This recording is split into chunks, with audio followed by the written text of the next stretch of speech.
مختلف حصوں میں فوجی جوانوں پر حملے ہو رہے ہیں۔ آج کے پروگرام میں ہم اس نقطے پر بات کریں گے کہ کیا بلوچستان میں اصل مسئلہ صرف امن و امان کا ہے یا کچھ اور ہے، اور آج کے پروگرام میں گفتگو کے لیے ہم نے دعوت دی ہے جناب سردار یار محمد رند صاحب کو، جو وفاقی وزیر زراعت ہیں اور ان کا تعلق بلوچستان سے ہے۔ ان کے ساتھ ہم نے دعوت دی ہے جناب ڈاکٹر عبدالحی بلوچ صاحب کو، جن کا تعلق پونم سے ہے۔ ان کے ساتھ ہم نے دعوت دی ہے جناب سینیٹر محمد علی درانی صاحب کو، جن کا تعلق ہے مسلم لیگ کے ساتھ،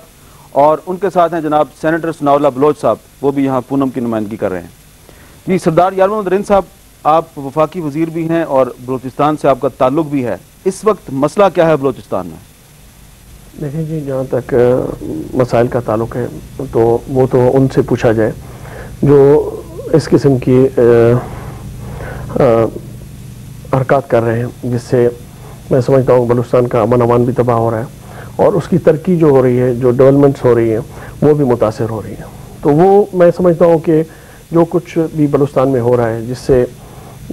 جیسے ابھی آپ نے کہا کہ گوادر پورٹ میں چائنیز انجینئرز کا قتل ہوا، کوئٹہ میں آئے روز دھماکے ہوتے ہیں، یا اور جو وہاں پہ پائپ لائنوں پہ جو کچھ ہو رہا ہے، گیس کی پائپ لائنوں پہ، میرے خیال میں وہ لوگ ہیں جو بلوچستان کی ترقی یا بلوچستان کے جو ڈیولپمنٹ ہو رہی ہے اس کے شاید وہ مخالفین ہیں۔ سردار صاحب، آپ آئیڈینٹیفائی کریں گے یہ کون لوگ ہیں؟ دیکھیں جی، ابھی تک تو اس کی کسی نے باضابطہ ذمہ داری تو قبول نہیں کی ہے، مگر جو بھی کچھ کر رہے ہیں اور جو لوگ بھی اس میں ملوث ہیں یا جو اس ایکٹیویٹیز میں شامل ہیں، میرے خیال میں وہ بلوچستان اور اس ملک کے مفادات کے خلاف کام کر رہے ہیں۔ ڈاکٹر عبدالحی بلوچ صاحب، یار محمد رند صاحب نے کہا کہ یہ تو ان لوگوں سے پوچھا جائے جو حالات خراب کر رہے ہیں، یہ حالات کون خراب کر رہا ہے؟ میں سمجھتا ہوں کہ ان حالات کو خراب کرنے کی سب سے بڑی ذمہ داری حکمرانوں پر عائد ہوتی ہے۔ اس ملک کے حکمرانوں نے آج تک جو بنیادی مسئلہ ہے کہ یہ ملک ایک کثیر القومی ملک ہے، یہ ملٹی نیشنل اسٹیٹ ہے، یہاں مختلف اکائیاں ہیں، مختلف قومی وحدتیں ہیں، ان کی تاریخ ہے، ان کی ثقافت ہے، ان کی صدیوں کی جو ہے ان کی ایک تاریخ ہے، اور وہ اپنا ایک پہچان رکھتے ہیں، اپنی تشکل رکھتے ہیں، اور وہ آج کی نہیں ہے، صدیوں کی ان کی تاریخ ہے، ان کی جغرافیہ ہے۔ اب اگر آپ اس ملک کے اندر اس حقیقت کو تسلیم نہیں کرتے کہ یہ پاکستان ایک کثیر قومی ملک ہے اور ان قومی وحدتوں نے مل کر اس ملک کو بنایا، کیا 1973 کے آئین نے اس حقیقت کو تسلیم نہیں کیا کہ پاکستان ایک کثیر القومی ملک ہے؟ قطعاً نہیں۔ میں آپ کو عرض کرتا چلوں کہ 1973 کے آئین میں 1973 کے آئین کے وقت میں خود اس وقت قومی اسمبلی کا ممبر تھا، میں خود اس میں تھا، اور میں نے تو اس کے اوپر دستخط نہیں کی، نواب خیر بخش مری نے اس پر دستخط نہیں کی، اور ایک اور ممبر، لیکن ولی خان نے دستخط کر دیا۔ میں وہ بھی عرض کرتا چلوں، وہ بھی آپ سے عرض کرتا چلوں، انہوں نے بھی اس شرط پر دستخط کیے تھے کہ اس وقت انہوں نے کہا تھا کہ جناب یہ کنکرنٹ لسٹ جو ہے یہ 10 سال تک ہے، اس کے بعد یہ ختم ہو جائے گی، اور 2 لسٹ ہو جائیں، وفاق اور قومی وحدتوں کا جو لسٹ ہے، جنسوبوں کا جو لسٹ ہے، اور اکائیوں کی جو اختیارات ہیں۔ اس ملک میں وادنی طرز حکومت ہو، آمرانہ طرز حکومت ہو، عوام کے حق حاکمیت نہ ہو، اور بالخصوص سب سے جو قومی وحدت ہے بلوچستان، جیسے آپ نے فرمایا 44% اس کا رقبہ ہے۔ آپ حیران ہوں گے یہ سن کر کہ ہم آج پینے کے پانی کے محتاج ہیں، اور بنیادی سہولتیں تو درکنار، سر کی ہمارے پاس کوئی انفراسٹرکچر نہیں،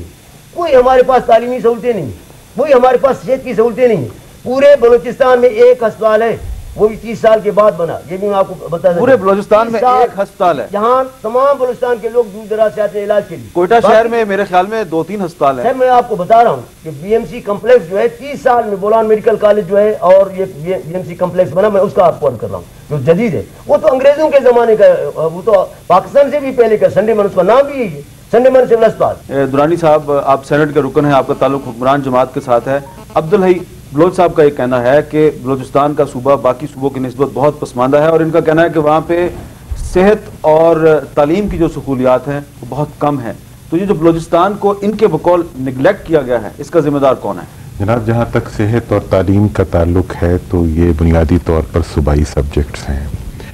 اور اس کی ذمہ داری جو ہے یقینی طور پر صوبائی حکومتوں پہ آتی ہے۔ ماضی میں بہت سی حکومتیں وہاں رہی ہیں،